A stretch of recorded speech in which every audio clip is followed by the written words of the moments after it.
कहानी शुरू होती है एक टापू के किनारे से, जहाँ कुछ लोग एक लड़की का अंतिम संस्कार कर रहे होते हैं। वो उसकी आत्मा की शांति और मोक्ष के लिए एक साथ मिलकर प्रार्थना करते हैं। तुम हमेशा हमारे दिल में रहोगी। मरने वाली लड़की का नाम बेनी ही था। मरने वाले इंसान को वो लोग एक विशाल रेतीले समुद्र में फेंक दिया करते हैं, लेकिन सबसे जरूरी है कोई उसे देखकर आंसू ना बहाए, क्योंकि उसकी आत्मा भी मरने वाले के साथ ही चली जाती है।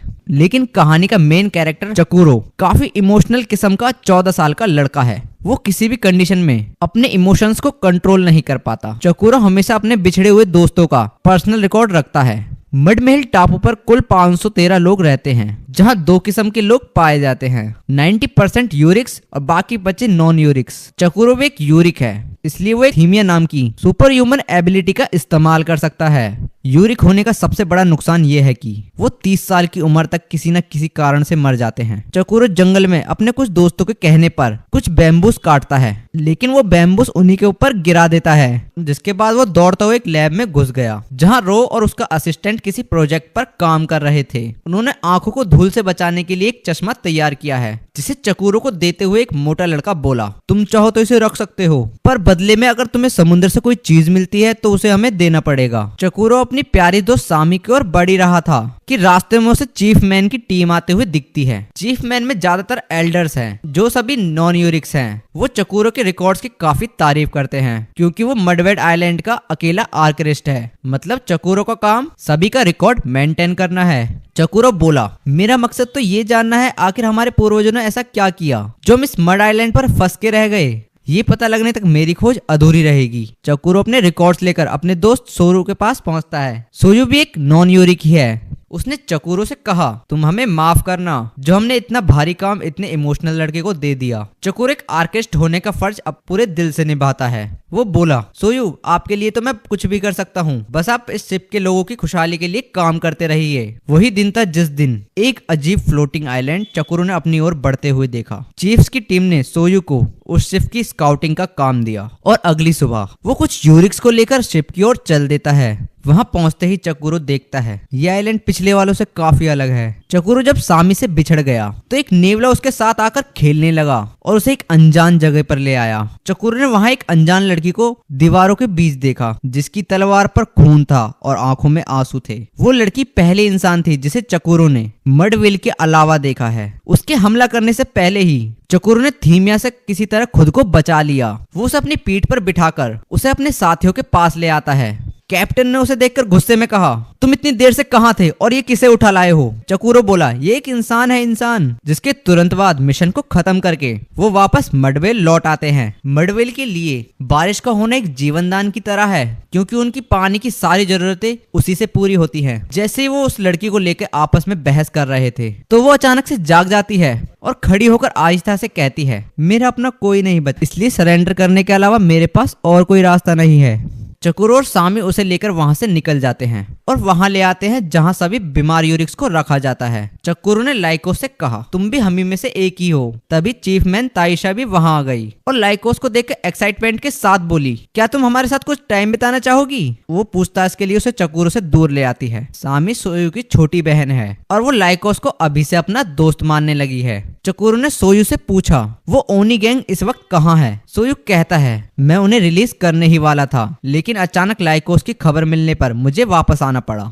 मड आइलैंड पर जो भी चोरी चकारी होती है वो वोवल्स करते हैं। सभी वोवल्स को जमीन के नीचे तहखाने में कैद कर रखा है, जहां किसी भी तरह का थीमिया इस्तेमाल नहीं किया जा सकता। आज सोयू को 2 वोवल्स को आजाद करना था। उनमें से अकड़ते हुए एक सोयू से कहता है, तुम नॉन यूरिक्स खुद को समझते क्या हो? तुम इस आइलैंड का खजाना नहीं बल्कि कबाड़ हो, जो टाइम के साथ सड़ता रहता है। जैसे ही उन्हें ड्रिफ्ट आइलैंड के बारे में पता लगा, वैसे ही वोवल्स का लीडर ओनी बोला, अगर ऐसी कोई जगह एग्जिस्ट करती है तो हम सब स्पीति आइलैंड को छोड़कर वहीं रहेंगे। ओनी वोवल्स की टीम में सबसे स्ट्रॉन्ग है, इसलिए सोयू उससे पंगा नहीं लेना चाहता था। वहीं दूसरी ओर चकुरो ने सभी एल्डर्स को लाइकोस से बात करते हुए देख लिया। लाइकोस ने बताया, मुझे यहाँ जबरदस्ती लाया गया है, मेरे इस दुनिया में कोई नहीं, सबको मैंने खुद दफनाया है। उसकी बातों से लग रहा था कोई वो इमोशंस फील नहीं कर सकती। तभी अचानक ओनी अंदर घुस आता है और चकुरो से कहता है, तो तुमने वो आइलैंड देखा है ना, तो चुपचाप मुझे वहां ले चलो। वैसे भी चकुरो को उस आइलैंड के बारे में जानना था, इसलिए वो बिना कुछ कहे राजी हो जाता है। लेकिन चीफ मैन की फोर्स को किसी बड़े खतरे का आभास अभी से होने लगा था।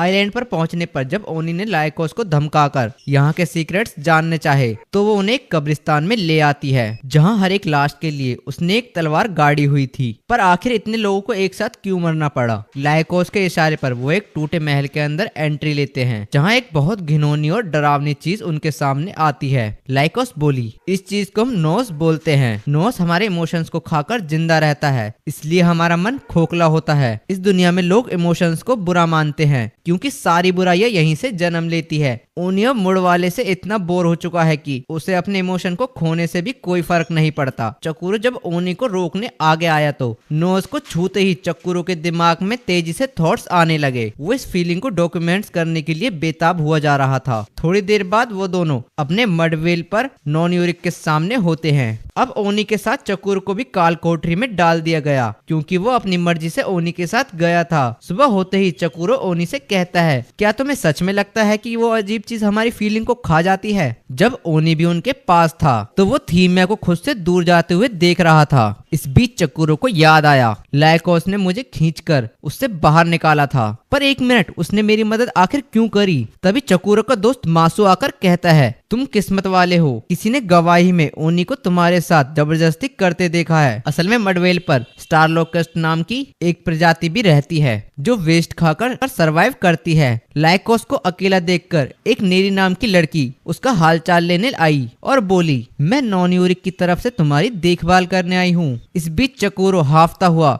रूम में आकर नेरी से कहता है, क्या मैं लाइकोस को कुछ देर के लिए अपने साथ ले जा सकता हूँ? मैं उसे अपने दोस्तों से मिलवाना चाहता हूँ। उसे यूँ सामने देख के चक्कूरो के दोस्त घबरा गए। उसने लाइकोस को एक कोट पहनाया और कहा, अब बताओ ये कौन है? सामी बोली, क्या तुम मजाक कर रहे हो? थोड़ा सा दूर चलने पर ही वो थक गई और चक्कूरो की पीठ पर बैठने की जिद करने लगी। लोकस को देखने के लिए और भी कई लोग आए हैं, जैसे कुचिबा और ताइसा। कुचिबा को पता नहीं था कि उसने ताइसा का हाथ जोर से पकड़ा हुआ है। वो हकलाते हुए बोला, मुझे माफ करना। रात होने पर लाइकोस चक्कूरो को बताती है, जब मैं 7 साल की थी तब मेरी फैमिली मुझे बैरिक्स की ओर ले जा रही थी।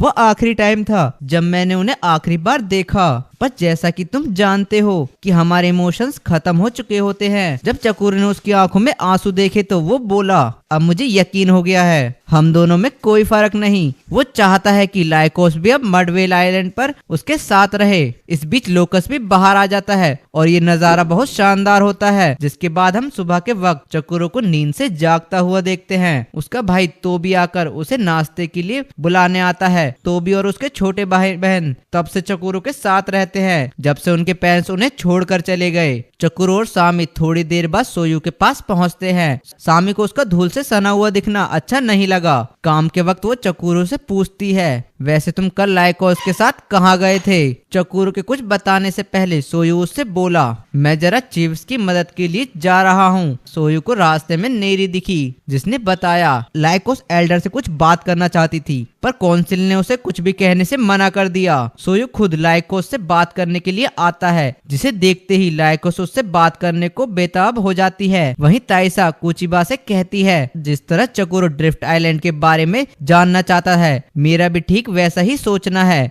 मगर काउंसिल लाइकोस को खुद से दूर रखने की लगातार कोशिश कर रही है। ताइसा एक चीफ मैन होने के नाते वो पॉलिटिकल बाउंड्रीज से बंधी हुई है। उसका सपना चीफ मैन के लिए एक एग्जाम्पल सेट करना है। कुचिमा ने शर्माते हुए फूल देते वक्त कहा, मुझे तुम पर पूरा भरोसा है, मैं हर सिचुएशन में तुम्हारे साथ हूँ। पर तभी उसकी नजर एक ड्रिफ्ट आइलैंड की ओर जाती है। वहीं चक्कूरो और सामी के सामने एक सबमरीन आ जाती है, जिनमें से कुछ मास्क पहने लोग उन पर फायरिंग कर देते हैं। सामी ने चक्कूरो को बचाने के लिए वो हमला खुद पर ले लिया और इस तबाही को अपनी आंखों के सामने होता हुआ देखकर लाइकोस बोली, वही हुआ जिसका मुझे डर था। उन मास्क वाले मासूम बच्चों को अपने थीमिया से मारना शुरू कर दिया। थोड़ी देर बाद चक्कूरो जागता है तो सामी को खून से लथपथ देखता है और तबाही का मंजर उसकी आंखों के सामने होता है। उसने उम्मीद में सामी को उठाया और उसे याद करते हुए दौड़ने लगा, पर उसका बेजान चेहरा देखकर चक्कूरो के आंसू फूट पड़े। वहीं ओनी भी आजाद हो चुका है। वो अपने दुश्मन की तलाश में है। मास्क वाले जितने भी आदमियों को मारते हैं वो उनका नाम डायरी में लिख लेते हैं। सोयू ने देखा कुछ मासूम छोटे छोटे बच्चे उसके पास आते हैं। चीफ आकर रोते हुए कहती है, हमने ताइशा हमेशा को खो दिया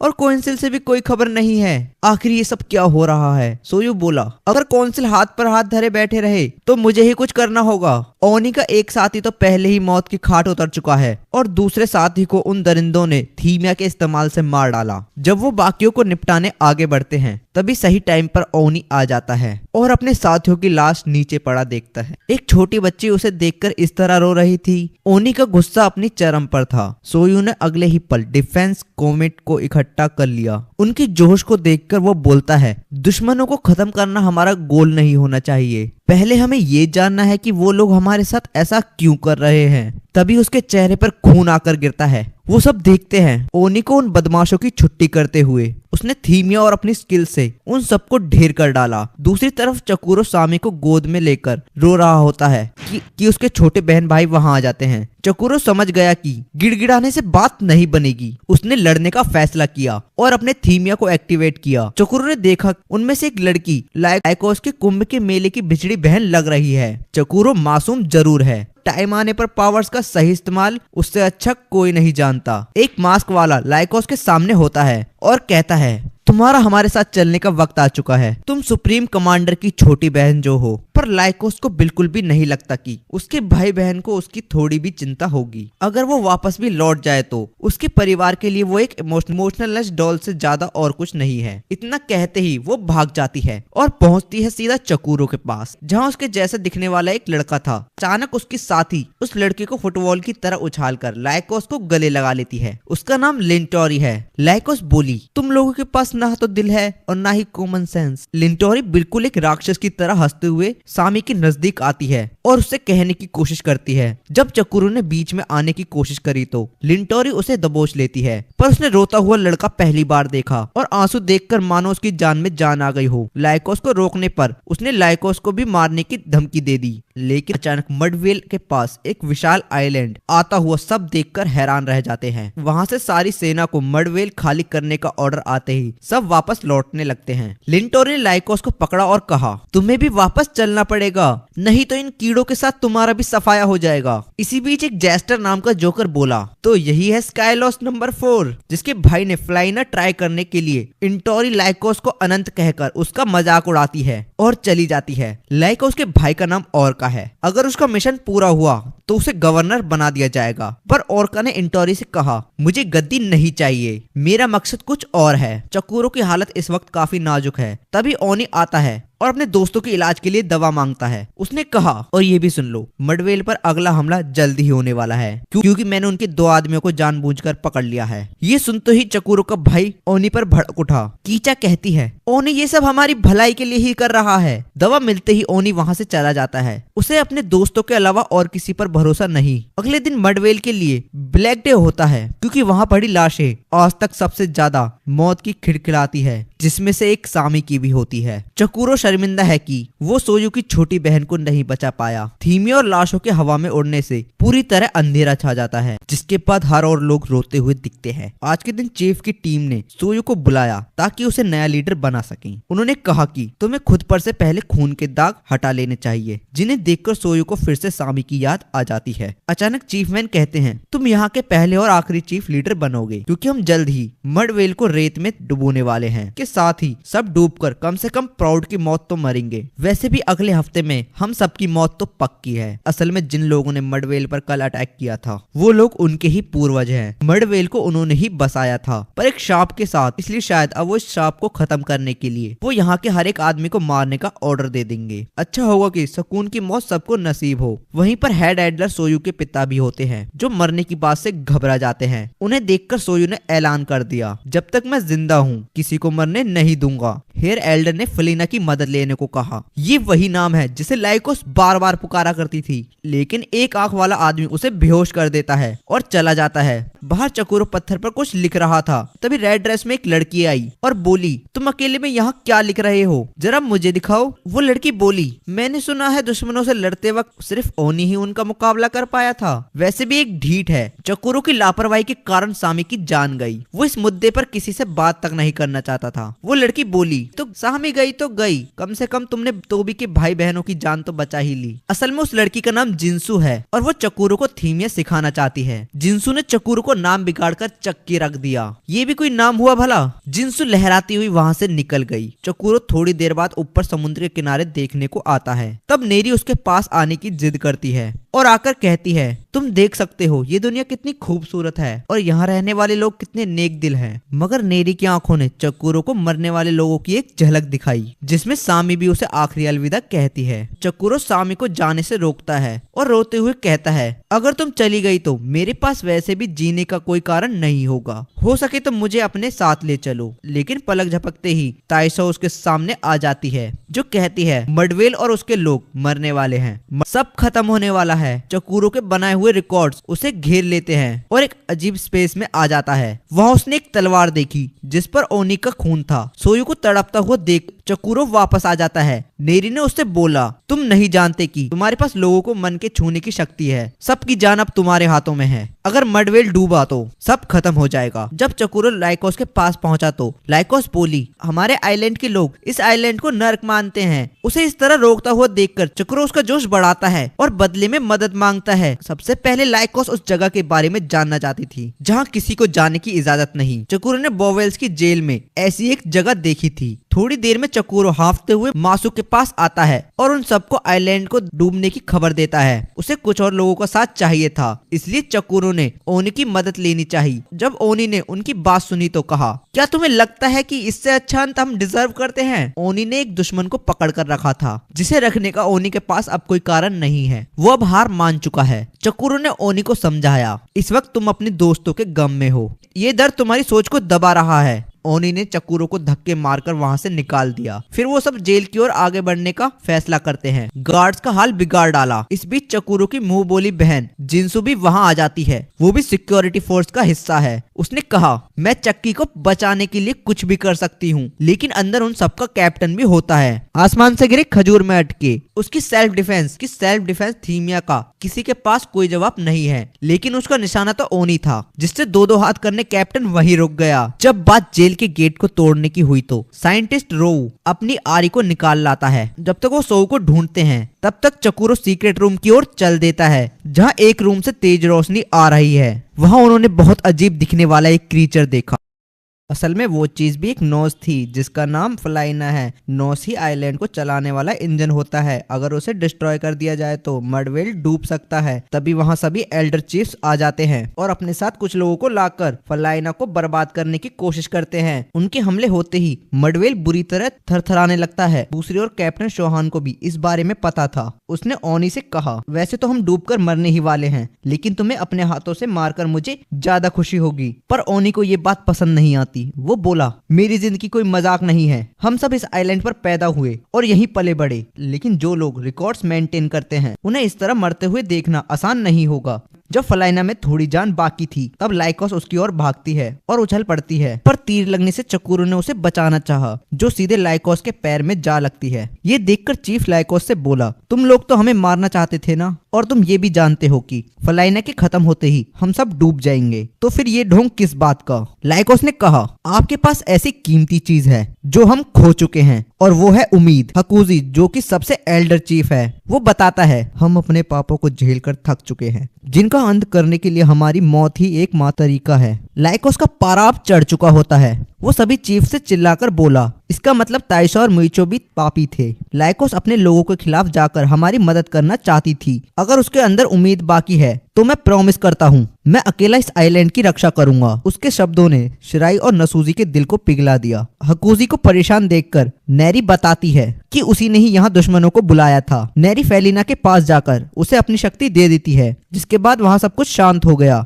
जहाँ शोहान को पता लगा कि मरने का प्लान तो कैंसिल है, तो उसने ओनी से कहा, मैं तुमसे फिर कभी लड़ूंगा, मौका मिला है तो थोड़ा और जी लेते हैं। हकुजी सबसे पहले जाकर सोयू को आजाद करता है और दर्द भरे शब्दों से कहता है, मैंने पूरी जिंदगी वही किया जो मुझे ठीक लगा, पर मैं अपने लोगों का दिल नहीं जीत पाया। लाइकोस को आराम करने के लिए छोड़कर चक्कूरो नेरी को ढूंढने लगता है। उसके मन में कई सवाल जवाब चल रहे थे। साथ ही चक्कूरो अपने मडवेल को वापस पाकर खुश है, और वहीं मास्टर सोयू अगला चीफ बना दिया गया। सोयू को लगा कि अभी वो इसके लायक नहीं है। चीफ्स में एक लड़का बोला, सही कहा, जिसे खुद पर भरोसा नहीं, उसे लीडर आखिर कैसे बना सकते हैं। लाइकोस सभी चीफ से कुछ बात करना चाहती थी, पर सोयू के साथियों को उस पर पूरा भरोसा नहीं, जिसके बाद लाइकोस के पास बैठे हुए दिखते हैं। चकुरो ने आइडिया दिया कि अगर कोई भी आइलैंड हमसे लड़े तो उसका नॉस डिस्ट्रॉय करके हम उसे हरा सकते हैं। लाइकोस बताती है अगर ऐसा किया तो उसका वासी मदर आइलैंड पर पहुंचकर अपनी जान बचा सकते हैं। चीफ्स की टीम का एक चिड़चिड़ा लड़का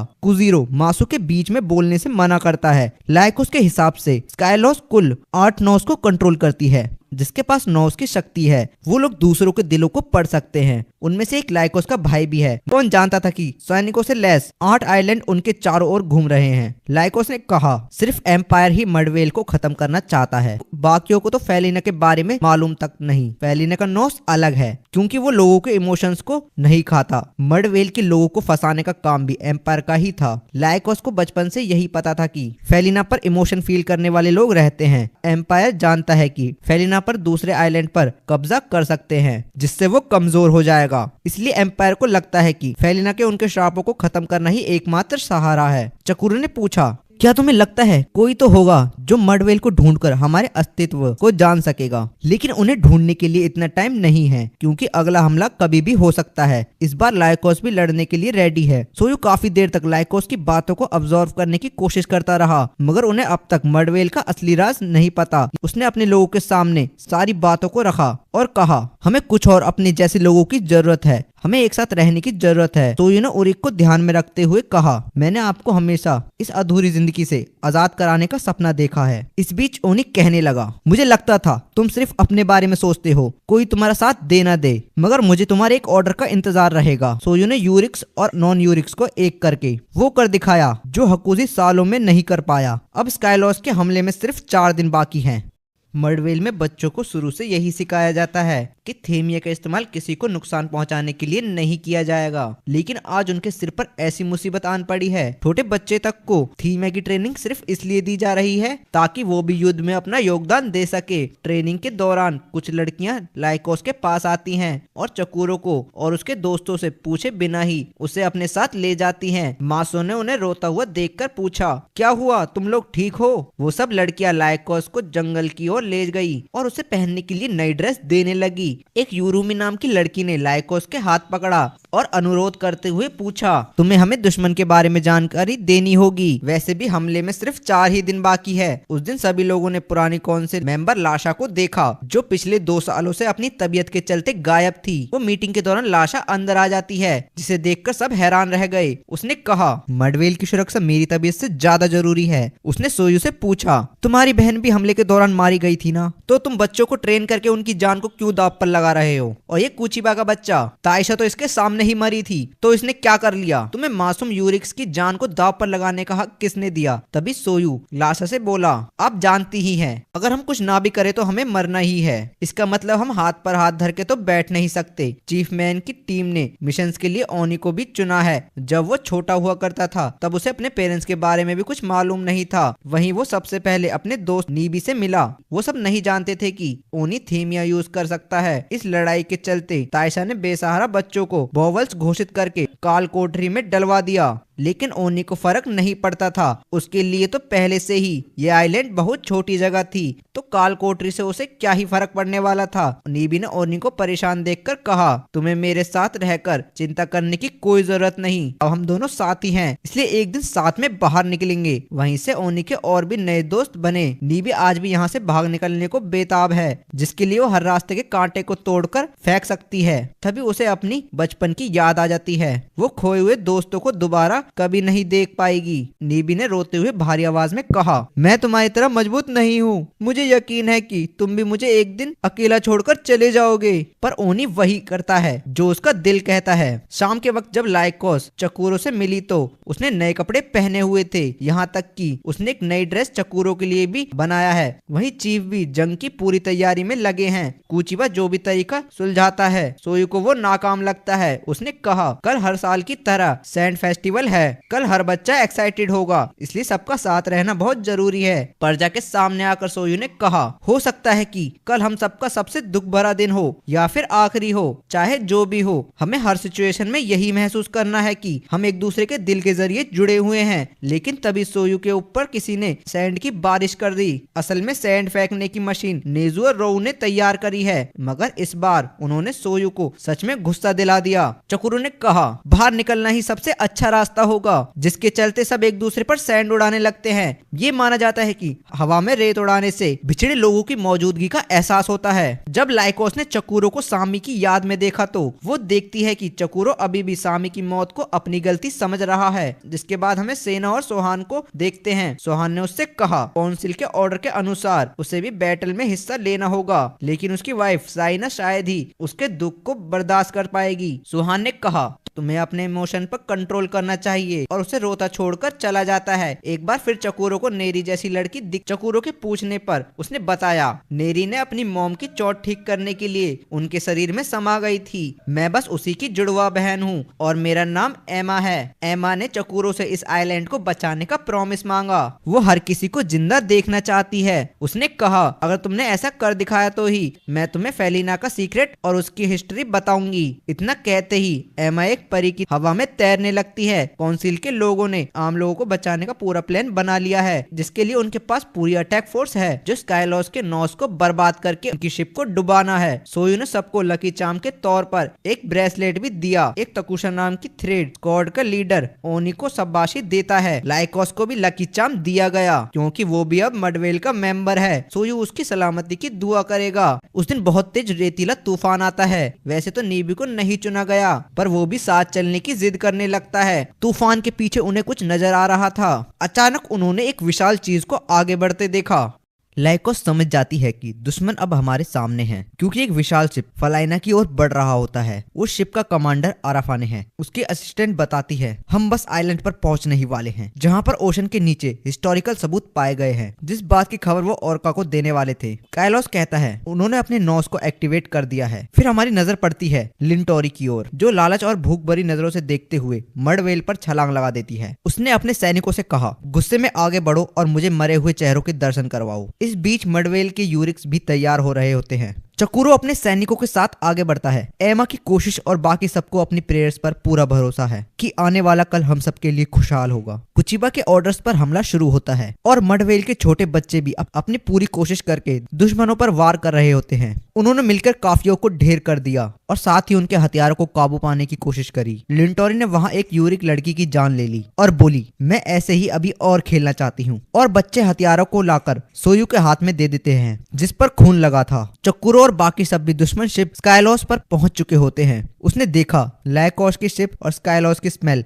बिल्कुल मडवेल से मिलती है। जब वो उस पल में खोए हुए थे, तब दुश्मन उन पर हमला कर देते हैं, पर इस बार सब रेडी थे। कमांडर को भी घुसपैठियों के आने की खबर मिल चुकी है। उसने कहा, मैं जानता हूँ उन सबको सिर्फ नॉस तक पहुंचना है, उन्हें सिर्फ वहाँ लाइकोस ही ले जा सकती है। इसलिए आराफाने ने लाइकोस को साफ मारने का ऑर्डर दे दिया। ओनी और उसके साथी पूरी तरह दुश्मनों का डटकर सामना कर रहे होते हैं। तभी उन्हें फलाइना में इंटरेस्ट आने लगता है, लेकिन ओनी के सामने वो कहाँ टिकने वाले थे। चकुरो अभी भी अपने इमोशन पर काबू पाने में लगा है, पर सही टाइम पर उसने अपने दोस्तों की मदद करी। अब तो यूरिक्स की भी गिनती बढ़ रही है। मडवेल का थीमिया काइलोस से काफी स्ट्रॉन्ग है। बच्चों ने सोयू से आकर कहा, बहुत सारे लोग हमारी ओर बढ़ रहे हैं, हमारी मदद करो। उसने लीडर होते हुए भी अपनी जान की परवाह नहीं करी और वहां से बाहर आ गया। लेकिन बच्चों के लिए तो हकूजी पहले से वहां था। वो बोला, तुम जोकर जैसे दिखने वाले मेरा कुछ नहीं बिगाड़ सकते। घायल होने के बाद भी उसने दुश्मनों को मार डाला। सोयू को अपने पास आते देख वो बोला, शिप को डुबाना मेरा सबसे गलत फैसला था।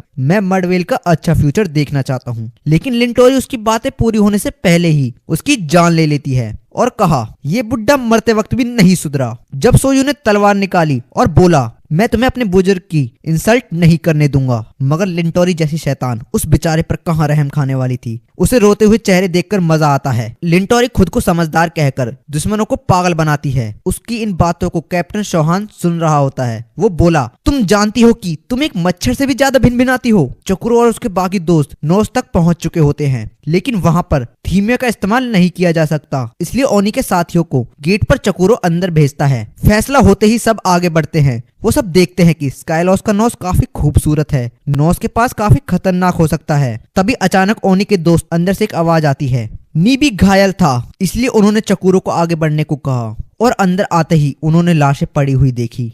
जिन लाशों का ढेर देखकर लाइकोस रोने लगती है और दुश्मनों के सामने पहुंच जाती है और कहती है, मैं जानती हूँ कि ये मेरे भाई का ही आइडिया है। वो अपनी जिद पूरी करने के लिए किसी भी हद तक जा सकते हैं। वो लोग लाइकोस को एक चुटकी में मार सकते थे क्योंकि उसे थीमिया का इस्तेमाल नहीं आता, लेकिन टाइम रहते ओनी उनके कमांडर को अपनी चाकू की नोक पर रखता है और बोलता है, अगर तुमने हिलने की कोशिश भी करी तो इसे यहीं टपका डालूंगा। चोकुरो भी वहां आकर सबको, टोकुसा और बाकी सबको मरा हुआ देखकर घबरा जाता है, मगर ये टाइम घबराने का नहीं था। उसने लाइकोस का हाथ थामा और उसे लेकर भागने लगा। भागने से पहले ही अराफाने ने चोकुरो को जब मारने की कोशिश करी तो ओनी अपनी जान पर खेलकर उन्हें बचा लेती है। जिन्सु पर हमला होते देख उन्होंने देखा कि नीबी भाग चुका है। वहीं मडवेल पर एमा एक धुन गुनगुनाती है, जिससे उसके शरीर से कई सारे हाथ बाहर आते हैं और मडवेल के लोगों को थामने की कोशिश करते हैं। उन सबसे एक पॉजिटिव रेडिएशन बाहर आ रही होती है। स्काइलॉस के सैनिक मडवेल के हर एक इंसान को खोजकर उसे खत्म करने के इरादे से आए हैं। उनकी लीडर लिंटोरी सुहान से दो हाथ करने में लगी है। उन दोनों का ही थीमिया काफी स्ट्रॉन्ग है। सोयू देखता है जब बच्ची उसके पास आई तो कुछ नरम और आरामदेह हाथ उसे खुद में समाने लगते हैं। ये एहसास सोयू के लिए नया और अपना सा होता है। एमा को देखकर उसके दिमाग में एक पुरानी तस्वीर आई, जहाँ कुछ लोग एक लड़की को कोस कोस कर उसे खुदकुशी करने पर मजबूर कर देते हैं।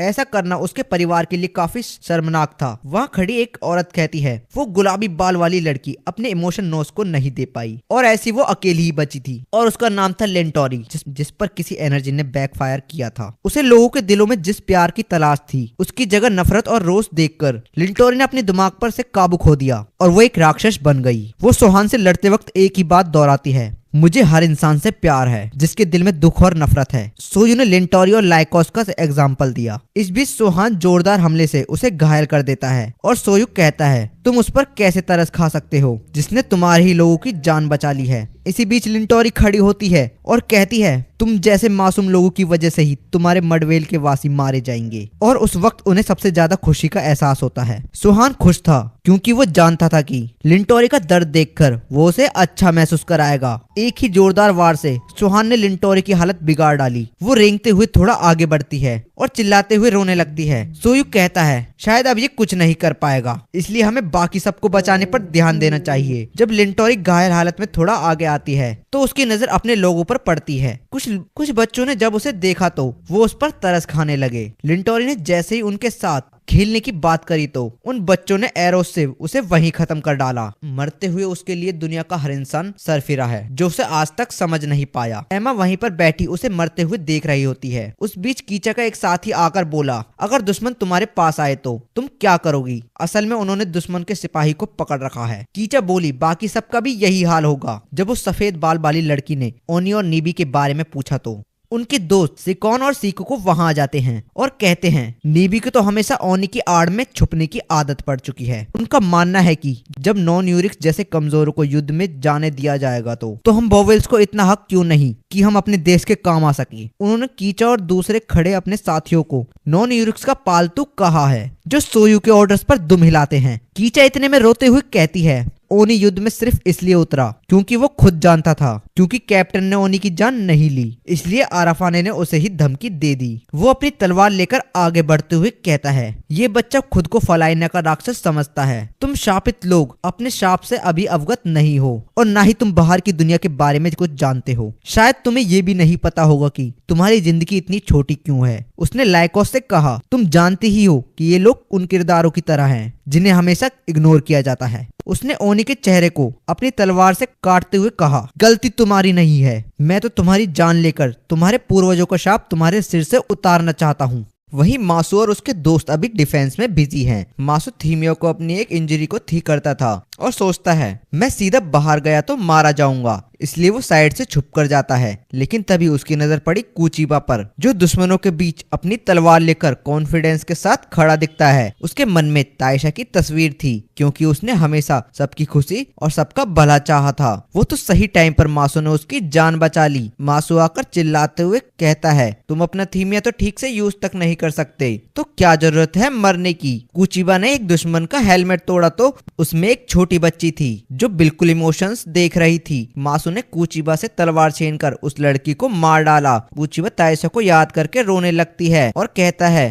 आज मेरी बेटी होती तो इतनी ही बड़ी होती। आराफाने ने ओनी को मारने के लिए कैप्टन पनोगी को आगे कर दिया, जो अपनी तेज तलवार से उसकी छाती चीर डालता है और तलवार उसके पैर के आर पार हो जाती है। तभी कहीं से एक यूरिक गुस्से में उसकी मदद के लिए कूद पड़ा, जो था नीबी। नीबी ने उसे संभाला, जिसके बाद वो दोनों दुश्मनों का खून बहाना शुरू कर देते हैं। ओनी घायल होता है, पर वो अपनी पूरी ताकत से नीबी के साथ देता है। पनोगी के मरते ही ओनी घुटनों के बल गिर पड़ा और फिर उसने देखा कि आराफाने ने नीबी को शूट कर दिया। आराफाना अपने जोकरों को आगे बढ़कर उनकी जान लेने का ऑर्डर देता है। नीबी ने सामने से आकर ओनी की जान बचाई। उसने ओनी के हाथों में ही अपना दम तोड़ दिया। ओनी अपने दोस्त के कातिलों को दूर से ही मार डालता है। आराफाने ने उस लड़के के अंदर नोस का ऑरा देखा, जो चकुरों के पास आने से रोक रहा था। धीरे धीरे ओनी के पैरों के नीचे से धरती फटने लगती है और नोस एक्टिवेट होने लगता है। आराफाने इस सब का दोषी ओरका को बताता है। वो कहता है कि उसे पेड़ों को एक्टिवेट करके हम सबको मुसीबत में डाल दिया। हर तरफ सिर्फ चमकती झाड़ियां और फ्लावर्स ही दिखाई देते हैं और ओनी के शरीर के चारों ओर आग होती है। उसने नीबी और अपने घाव ठीक दिया। अचानक ओनी एक अनजान दुनिया में आ जाता है, जहां नीबी का छोटा रूप बोट में उसके पास आया और बोला मुझे लगता था कि तुम मरते वक्त मेरा साथ छोड़ दोगे। वहाँ उसके दोस्त भी होते हैं जिन्हें वो टच नहीं कर पाता और आंसू बहाता रहता है। नन्हे नीबी ने कहा मैंने तुम्हें रोते हुए पहली बार देखा है। और तभी उसकी बोट पर एक पिंक स्मोक आता है, जिसके बाद नीबी अपने बोट लेकर जाने लगता है। ओनी उसे सामने देखकर भी नहीं रोक पा रहा था। उसने आज पहली बार खुद को इतना बेसहारा महसूस किया। नीबी की लाश के गायब होते ही वो बड़ा हो जाता है और कहता है तुम्हें अपने आखिरी वक्त में देखकर मैं खुश हूँ। ये वही आसमान और समुद्र है जिसे हम रोज देखते हैं। ओनी के साथ बिताया हर पल और उसकी लाइफ का बेस्ट मोमेंट था। अगर ओनी नीबी से नहीं मिला होता तो उसके पास आज जीने का कोई कारण नहीं होता। नीबी आसमान की ओर इशारा करता है और बोलता है मैं तुम्हें वहीं पर मिलूंगा। और हर पल के साथ नीबी ओनी से दूर होता जा रहा था। उसके जाते ही ओनी जमीन पर गिर पड़ा। चकोरो उसे लगातार इस तरह देख रहा था। वहाँ पर एक बड़ी सी गाड़ी पर एक परी थी जिसने अपना नाम ओलिवेंस बताया।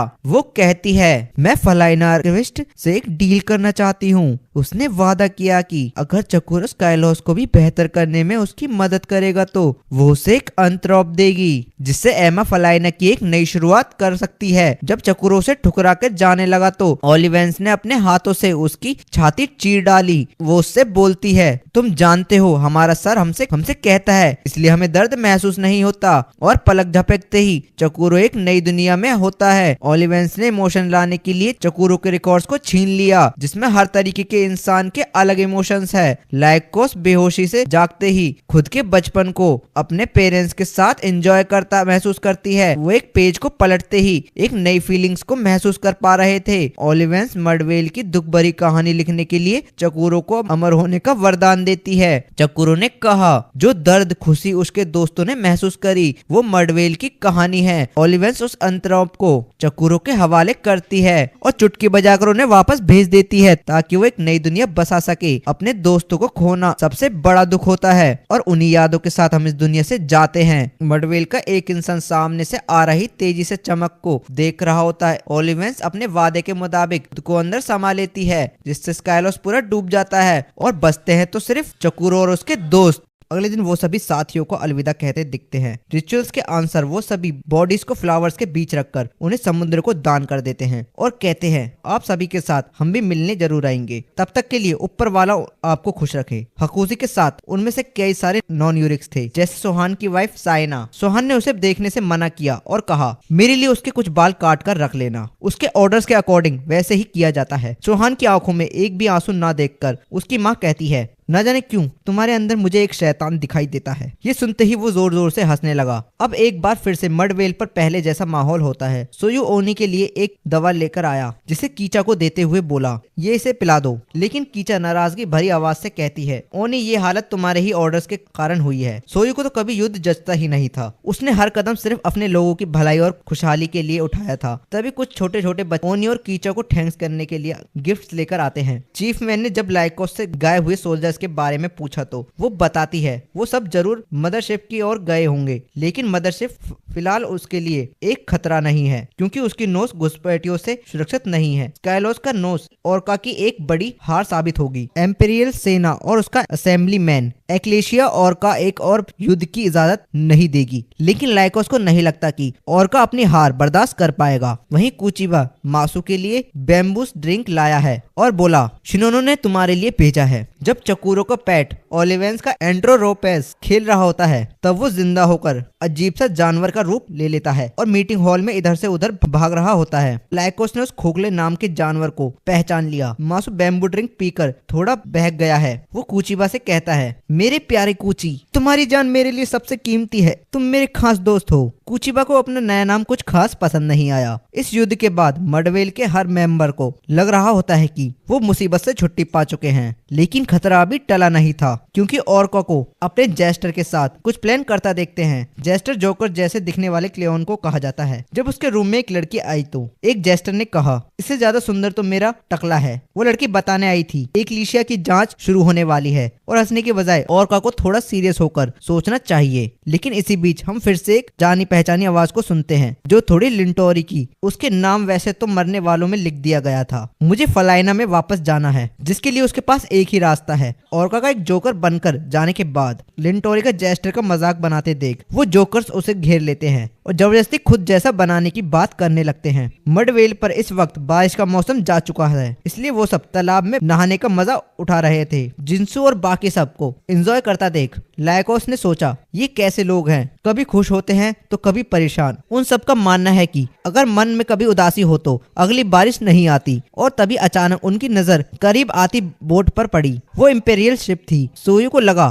क्यों न इन्हें दोस्त बना लिया जाए। उस शिप से कमांडर रोकालिटो अपनी अजीब सेना के साथ बाहर आता है, पर अचानक सोयू बिना कपड़ों के ही उनके सामने आ गिरा और बोला, मेरे प्यारे दोस्तों, आप सबका स्वागत है। मैं आपकी कैसे मदद कर सकता हूँ। उसकी ये हरकत देखकर रोकालिटो आगे आता है और बताता है, सुनो जंगली लड़के, तुम साइडर्सिया राज्य के राजकुमार से बात कर रहे हो। रोकालिटो का नाम इतना लंबा था, फिर भी सोयू ने एक बार में याद करके उसे इम्प्रेस कर दिया। इन सबके बाद सोयू को याद आता है कि उसने कपड़े नहीं पहने। रोकालिटो कहता है, परेशान मत हो दोस्त, तुम जैसे भी हो हम तुम्हें एक्सेप्ट करते हैं। वैसे भी वस्त्र तो एक मोह माया है। गलती से सोयू ने मडवेल और साइडर्सिया को बराबर बोल दिया तो रोकालिटो उसकी खोपड़ी पर अपनी बंदूक रख देता है और बोलता है, कमजोर बंदर जैसे दिखने वाले बेवकूफ, तुम्हारी जरूरत कैसे हुई। पर सुहान उसे अपनी थीमिया से डरा देता है। वैसे भी रोकालिटा के लोग इतनी बड़ी सेना का सामना नहीं कर सकते थे। तभी उसकी एक छोटी साथी को भूख लगने लगती है तो सोयू ने बढ़िया दावत का इंतजाम करवा दिया। खाने की खुशबू रोकालिटा के दिल को छू गई। उसने कुछ बैम्बू शॉट्स अपने साथ सिब्रेसिया ले जाने का फैसला किया। उसने कहा, जल्दी इस शिप को हमारे आइलैंड की ओर ले चलो। कुचिबा को गुस्सा आ जाता है और वो कहता है, तुम मेहमान होने का फायदा नहीं उठा सकते। अगर हमारे पास इतना खाना होता तो हम इस तरह दाने दाने के मोहताज ना होते। जब से मेहमान आए हैं तब से लाइकोस काफी अजीब बिहेव कर रही है। शाम के वक्त कोका कोला ढूंढकर एमा के पास आ जाता है। चकुरो ने उसे बता दिया कि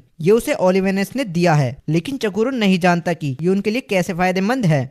एमा ने कहा, अब ये कोकालो हमारी जिंदगी बदल कर रख देगा। जिसके बाद पूरे आइलैंड पर नई एनर्जी दिखती है, जो मडवेल के हर कण कण को अपनी चमक ऊर्जा से भरने लगती है। एमा ने बताया, काइलोस और लाइकोस के शिप की तरह फलाइना के पास अपनी राह दिखाने वाला नहीं था और कोकालो ही आज से फलाइना की मनोज के लिए काम करेगा। इतना कहते ही एमा गायब हो जाती है। उस रात हर मडवेल निवासी ने एक सपना देखा कि एक छोटी बच्ची उनके कान में आकर एक मधुर प्यारा गीत गाती है, जिसे सुनकर सबका दिल भर जाता है।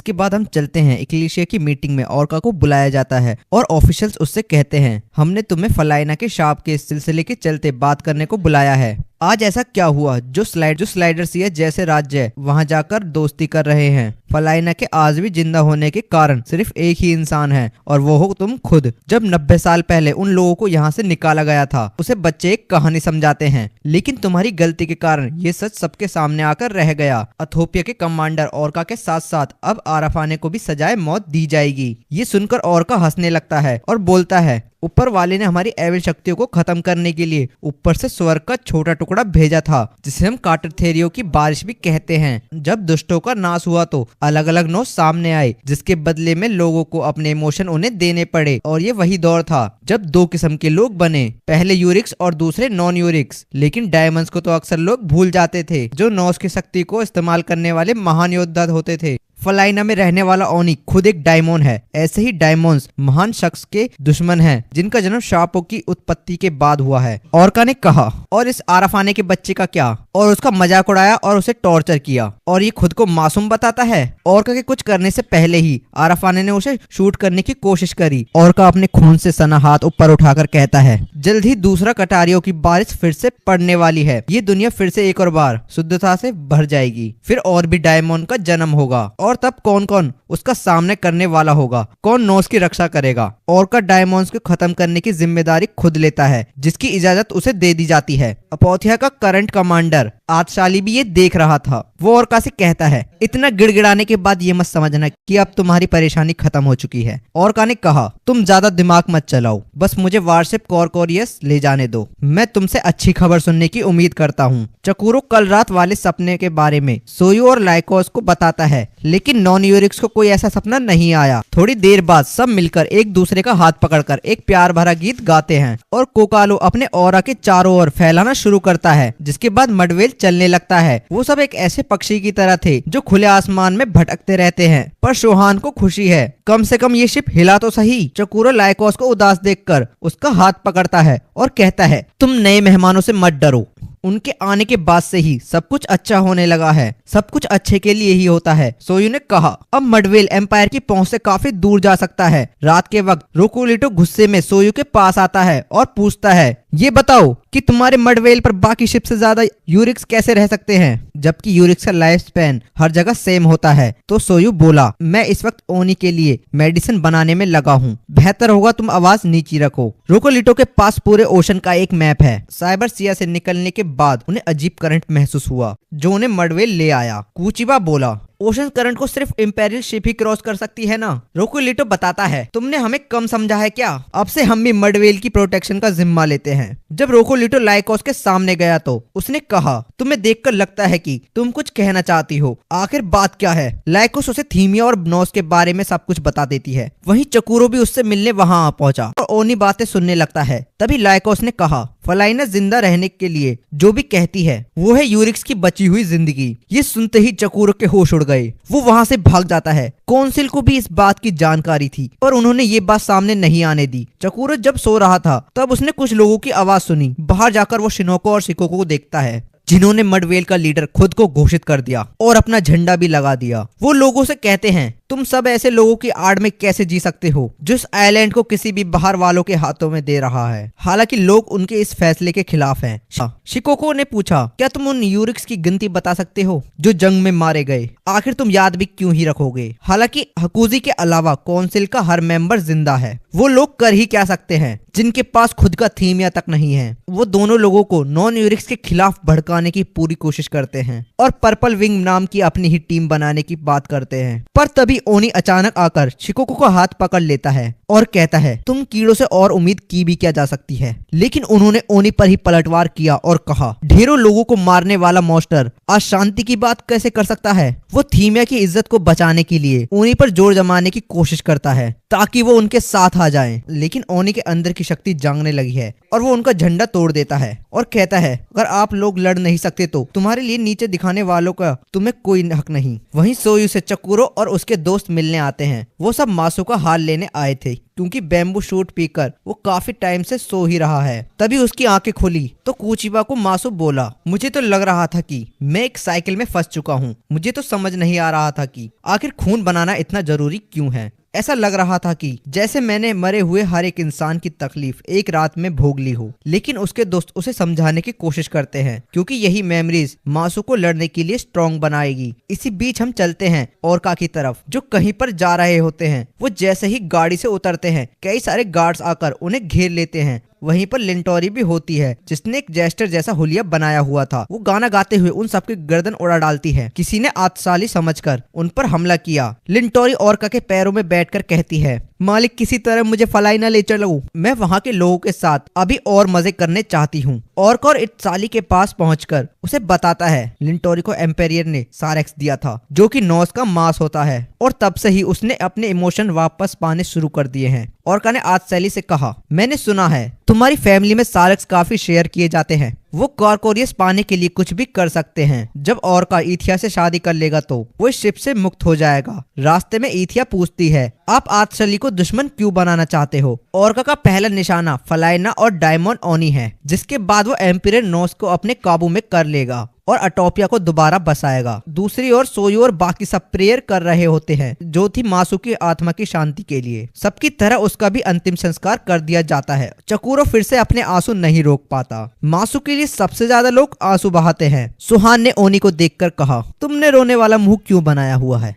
तुम इन सब चीजों से अपने आप को दूर ही रखोगे तो इमोशंस पर काबू कर पाओगे। सोयू उस रात मडवेल की सच्चाई जानने के लिए हर किताब छान मारता है। आखिर यूरिक्स की सच्चाई क्या है? लाइकोस इस वक्त दुखी है। उसे रोता देखकर एमा उसे दिखाई पड़ती है और कहती है, मैं जानती हूँ ये दर्द चाकू मारने के दर्द से भी ज्यादा होता है। एमा उसका हाथ उसे उसी जगह पर ले जाने की बात करती है जहाँ पर कोई दुख और दर्द नहीं होता और लाइकोस के मना करने पर गायब हो जाती है। चकूरो जब छोटा हुआ करता था तो उसके दादाजी सैंड आइलैंड के बारे में उसे कई कुछ बताया करते थे। इस वक्त चकूरो अपने बिछड़े हुए दोस्तों को भी याद करता है। सुबह हम देखते हैं कि सोयू ने कुछ फैसला किया है जिससे यूरिक्स भड़क भी सकते हैं। इसके लिए सबको एक बार फिर से असेंबली में बुलाया जाता है। चकूरो सब कुछ नोट डाउन करने के लिए अपनी डायरी के साथ रेडी था। शायद सोयू का फैसला एक मुश्किल फैसला था जिसे सुनाने के लिए उसका दिल काफी भारी हो रहा था। चकूरो जब सब कुछ रिकॉर्ड्स लिख ही रहा होता है तभी सोयू उसके सामने आ जाता है और कहता है, मुझे याद है कैसे लगता है कि जब एक नौजवान यूरिक्स अपनी जिंदगी खो देता है। मुझे ये भेदभाव कभी पसंद था ही नहीं। वहीं कीचा ओनी को ढूंढते हुए शोहान के पास आ पहुंचती है ताकि वो सोयू की बातें सुन सके,